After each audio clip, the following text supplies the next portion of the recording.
حکم اللہ نساء کے لیے پروگرام آپ کی خدمت میں لے کے حاضر ہوئے ہیں۔ آج انشاءاللہ سورہ نساء کی آیت نمبر 109 سے لے کے 114 تک کی ہم تفسیر دیکھیں گے اور فل ترجمہ اردو میں جانیں گے تاکہ پڑھنے میں، سمجھنے میں اور خاص طور پر عمل کرنے میں بہت آسانی ہو۔ تو آئیے شروع کرتے ہیں۔ آیت نمبر 109۔ دیکھو تم لوگ دنیا کی زندگی میں تو ان کی حمایت میں جھگڑتے رہے ہو،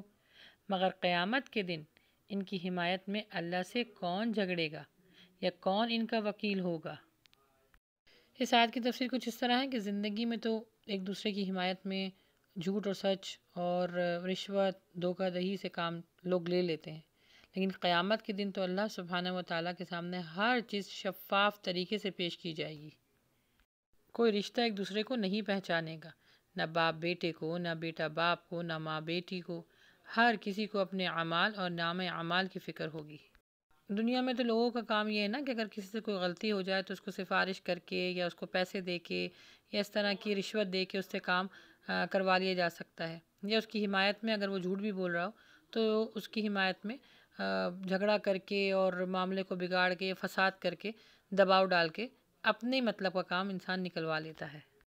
تو اس آیت مبارکہ میں اللہ سبحانہ و تعالیٰ تنبیہ کر رہے ہیں اور ایک طرح سے وارن بھی کر رہے ہیں کہ زندگی میں تو یہ معاملات کر لیتے ہو، لیکن روز محشر یعنی قیامت کے دن جو تم لوگ ایک دوسرے کی طرفداری کرتے ہو، قیامت کے دن یہ کام نہیں آئے گی، کیونکہ قیامت کے دن اللہ سبحانہ تعالیٰ کے سامنے پیش ہونا ہوگا، اور وہ پیشی کوئی عام پیشی نہیں ہوگی، وہ پیشی ہوگی آپ کے اعمال کے ساتھ۔ دیکھیں نا، دنیا میں اگر انسان کوئی غلطی کرتا ہے اور اگر وہ پکڑا جاتا ہے اور جج کے سامنے اگر پیش ہوتا ہے تو کیا حال ہوتا ہے انسان کا؟ کہ کسی بھی طریقے سے میرا گناہ معاف ہو جائے اور مجھے سزا نہ ملے، اور سوچیں اللہ سبحانہ و تعالیٰ کے سامنے جب پیش ہوں گے تو وہاں پہ کوئی نہ حمایت کرے گا، نہ کوئی ہمارا وکیل ہوگا، نہ ہمارے کوئی حمایت میں آواز اٹھائے گا، بس وہاں پر وہی کچھ آپ کے سامنے چل رہا ہوگا جو دنیا میں چھوٹا سے چھوٹا گناہ اور بڑی سے بڑی بھی نیکی کی ہوگی، وہ سب آپ کے سامنے ہوگی، کیونکہ وہ دن عدل کا دن ہوگا، انصاف کا دن ہوگا۔ اب آیت نمبر 110۔ اور جو شخص کوئی برا کام کر بیٹھے یا اپنے آپ پر ظلم کرے پھر اللہ سے بخشش طلب کرے تو وہ اللہ سبحانہ و تعالیٰ کو بخشش والا پائے گا،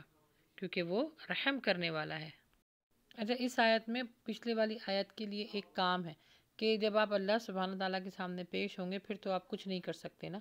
لیکن اس والی آیت میں اللہ سبحانہ تعالیٰ فرما رہے ہیں اگر کسی سے کوئی غلطی ہو جائے، کوئی گناہ ہو جائے، کوئی برا کام کر بیٹھے، تو یعنی اپنے نفس کے اوپر ظلم کر بیٹھے، اپنے آپ پر ظلم کر بیٹھے، یہاں پہ جو استعمال ہوا برا کام کا مطلب ہے کہ جس کی رسائی نہ صرف آپ تک بلکہ دوسروں تک بھی پہنچے، دوسرے تک بھی یہ پتہ چلے کہ آپ نے کوئی گناہ یا کوئی غلط کام کیا۔ تو اگر اس طرح کا معاملہ کچھ ہو جائے تو فوراً اللہ سبحانہ تعالیٰ سے بخشش طلب کریں، کیونکہ اللہ سبحانہ و تعالیٰ کی معاف کرنے والی صفت بہت وسیع ہے۔ اللہ سبحانہ و تعالیٰ توبہ طلب کرنے والوں کو بہت پسند فرماتا ہے۔ اس آیت میں کیا بتایا ہے کہ اگر تم سے کوئی گناہ ہو جائے اور کسی نے اگر اپنی بخشش طلب کی ہو تو میں اس کو بخش دوں گا اور اس پر رحم بھی کروں گا۔ سبحان اللہ۔ ایک تو یہ ہوتا ہے نا کہ صرف آپ کو معاف کر دیا، جیسے اگر دنیاوی اعتبار سے آپ کو کوئی سزا ملتی ہے تو اس میں یہ ہوتا ہے کہ اگر آپ نے رحم کی اپیل کی تو آپ کو رحم مل گئی، لیکن اللہ سبحانہ تعالیٰ اس آیت میں کیا فرما رہے ہیں کہ اگر تم اپنی جانوں پر ظلم کر بیٹھو، کوئی برا کام کر بیٹھو تو فوراً بخشش طلب کرو، نہ صرف میں تمہیں معاف کروں گا بلکہ تمہارے اوپر رحم بھی کروں گا، یعنی معاف کرنے کے بعد تمہاری سزا ختم بھی ہو جائے گی اور ساتھ میں تمہیں اجر بھی دوں گا۔ سبحان اللہ۔ اور یہاں پر میں آپ سے ایک بہت پیاری بات شیئر کرنا چاہتی ہوں۔ اللہ کے نبی صلی اللہ علیہ وآلہ وسلم دن بھر میں 100 مرتبہ استغفار پڑھا کرتے تھے، حالانکہ ان کو تو ضرورت نہیں تھی، اور اس کو کہا جاتا ہے روح کا غسل۔ روح کا غسل جو ہے وہ توبہ کرنے پر ہوتا ہے، یعنی توبہ روح کا غسل ہے،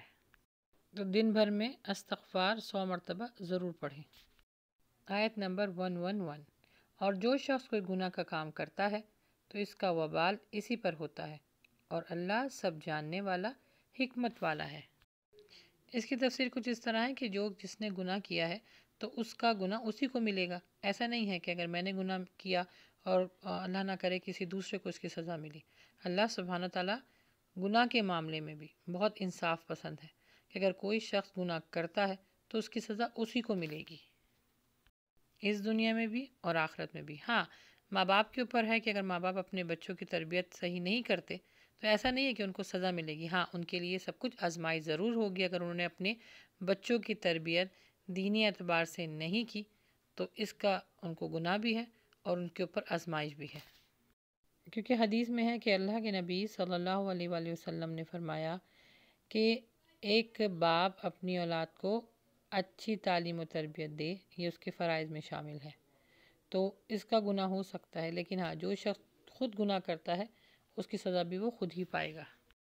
آیت نمبر 112، اور جو شخص کوئی گناہ یا خطا خود کرے پھر اسے کسی بے گناہ کے ذمے تھوپ دے، اس نے بہتان اور کھلے گناہ کا بار اپنے اوپر لے لیا۔ اس آیت کی جو کنیکشن ہے وہ پچھلی والے ایک جو ابھی ہمارے پاس آیت گزری جس کے اندر ایک واقعہ تھا کہ ایک یہودی کے اوپر الزام لگا دیا گیا تھا چوری کا،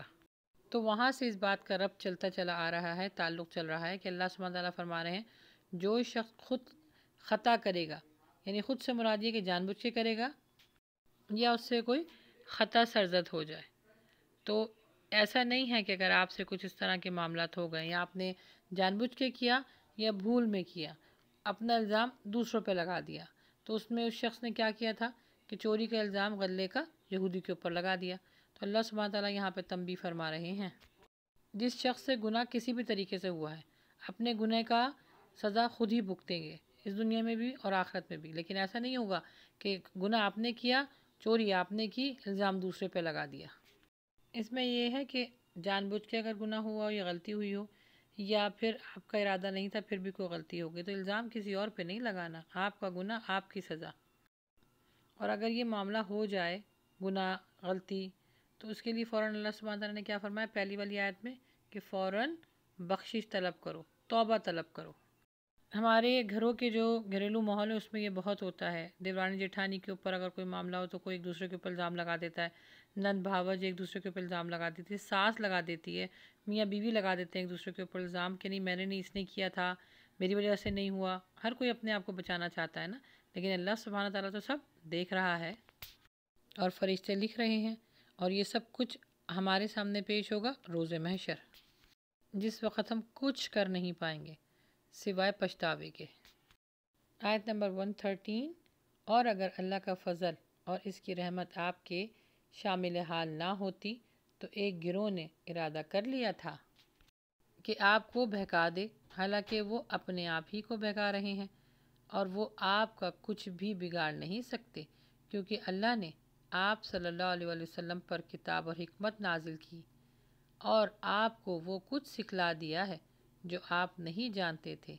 یہ آپ کے پاس اللہ سبحانہ وتعالیٰ کا بہت ہی بڑا فضل ہے۔ اچھا، اس آیت میں اللہ سبحانہ وتعالیٰ اللہ کے نبی صلی اللہ علیہ وآلہ وسلم سے مخاطب ہو رہے ہیں۔ اس کی پہلی والی آیت میں اللہ سبحانہ وتعالیٰ نے کیا فرمایا تھا کہ اللہ سبحانہ وتعالیٰ نے آپ کی طرف سچی کتاب بھیجی ہے، نازل کی ہے، اور آپ کوئی ایسی ان کی حمایت نہ کر دیں کہ جو آپ کے فیصلے کو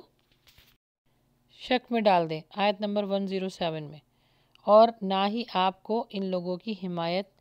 میں جھگڑنا چاہیے، یہ اللہ سبحانہ تعالیٰ نبی صلی اللہ علیہ وسلم سے فرما رہے ہیں۔ اب اس میں یہ فرمایا گیا ہے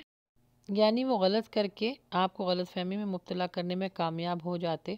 اور حق میں انصاف کے خلاف فیصلہ حاصل کر بھی لیتے تو نقصان ان کا تھا، آپ کا نہیں تھا، آپ کا کوئی کچھ نہیں بگاڑ سکتا، کیونکہ نبی صلی اللہ علیہ وسلم جو کچھ کہتے تھے وہ اللہ سبحانہ تعالیٰ کا حکم ہوتا تھا۔ اس آیت میں اللہ سبحانہ وتعالیٰ نبی صلی اللہ علیہ وآلہ وسلم کو حقیقت بتا رہے ہیں کہ اگر ہمارا فضل اور رحمت آپ کے ساتھ نہ ہوتا، یہ شامل حال نہ ہوتا، تو ایک گروہ تھا جو آپ کو بہکا رہا تھا۔ جب وہ مسئلہ نبی صلی اللہ علیہ وسلم کے سامنے پیش ہوا تھا تو لوگوں کی گواہ اور اس شخص نے کیا کہا تھا کہ یہ غلہ جو ہے یہودی نے چرایا ہے، اور اللہ کے نبی صلی اللہ علیہ وآلہ وسلم جو گواہ نظر آ رہے تھے اسی کے حساب سے فیصلہ دیتے نا، لیکن اللہ سبحانہ وتعالیٰ تو سب کچھ جانتا ہے، تو پھر فرمایا کہ ہم نے جو آپ کو کتاب آپ کی طرف نازل کی ہے وہ حکمت والی کتاب ہے،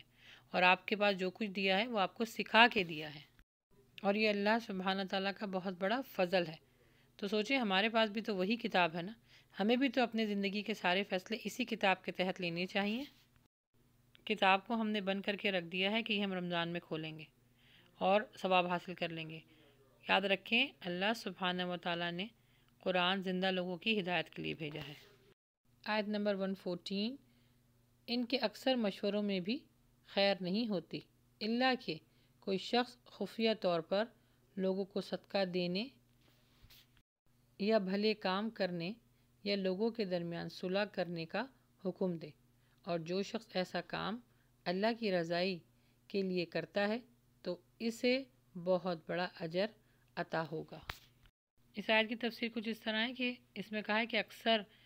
مشوروں میں ان کی خیر نہیں ہوتی تھی، یعنی کچھ لوگ اللہ کے نبی صلی اللہ علیہ وسلم کو یہ بتا رہے تھے کہ